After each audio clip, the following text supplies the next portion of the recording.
Hello, it's January 1916 and Britain is feeling the strain of the Great War. They've been fighting since August 1914.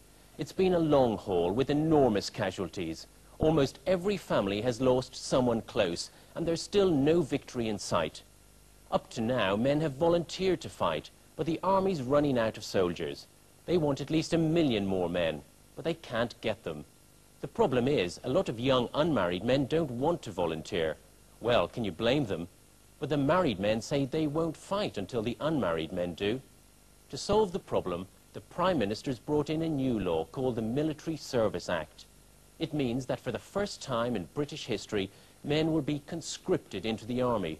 In other words, they'll be forced to fight, whether they like it or not. But not everyone likes this drastic measure. There have been heated rows in the House of Commons. 50 of the government's own MPs have opposed it. But on the 26th of January, the Military Service Act became law. Now, there's no place to hide. Compulsion passed, announced the Daily Mail newspaper. The House of Lords passed the compulsion bill last night. This means that within 5 weeks from today, young single men for whom there is no excuse will be in khaki.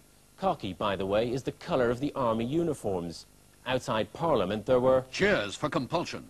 Men in khaki who are proud to be doing their bit cheer the news that the slackers are to be fetched at last. The slackers are the single men who've avoided enlisting up until now. From now on, all men aged 18 to 41 who are unmarried or widowers without children will have to join the army or navy. Unmarried men are unhappy, but the army is overjoyed. It's going to get more soldiers, according to the People newspaper. Barrack room gossip. How the army views conscription. The announcement that compulsion is to be brought to bear on the unmarried men has come as a relief to the nation. Before conscription, Britain, also known as John Bull, was fighting with one arm tied behind its back. This cartoon in the Daily Mirror shows John Bull before and after conscription has been introduced. Now it's a fair fight. Britain will be able to give the Huns a good thrashing, said the Daily Mirror. Generally, the public's happy too. They think it's a fairer way to recruit soldiers. Both rich and poor men will have to enlist. But some mothers, understandably, are afraid that their young sons will be killed in action. Those who do return alive will be mentally scarred by their experiences. Never will those lads altogether win back normal thoughts and outlook on life that war will rob them of. Who that has trampled over fallen comrades in the mad haste of the charge and plunged cruel steel into other living men? Who that has seen the battlefield strewn with dead and dying, horribly maimed and torn asunder, can ever again realize to the full the sacredness of life? Said the Women's Dreadnought newspaper. But boys never do listen to their mothers, do they? Some can't wait to go out there and fight. They're enlisting even before conscription starts. Apparently it's the brave thing to do. So the recruiting officers have been busy, said the Daily Mail. The type of candidates there greatly pleased the officials. The accepted men included managing directors, stock exchange men, a partner in a hardware firm, and a famous cricketer, J.B. Hobbs, previously rejected for varicose veins.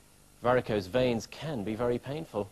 The army had turned up its nose at men like that, but now almost everyone can enlist. You just walk in, like these young men in the Daily Mirror, and minutes later, bingo, you're a soldier wearing khaki and a kit bag. Of course, now that conscription is in, young men not wearing khaki can expect a hard time. The newspapers are calling them shirkers and cowards. Papers like the Daily Mail. The paper that secured single men first. How? By making fun of the men who oppose conscription. Father, I've heard you say you're opposed to compulsion in any form. Well? I don't want to do any lessons today, but Mother says she'll make me. I can please myself, can't I? Cartoons like that have influenced public opinion, but not all unmarried men have got to fight. Men who've got relatives to financially support don't have to enlist. Men who work in vital industries like coal mining and the railways aren't allowed to enlist. And then there are the pacifists, like the Quakers, who have religious objections to fighting. The government says they don't have to kill anyone, but they do have to risk their lives. Quakers like these. Quakers in khaki, members of a society opposed to fighting but prepared to do their duty in the non-combatant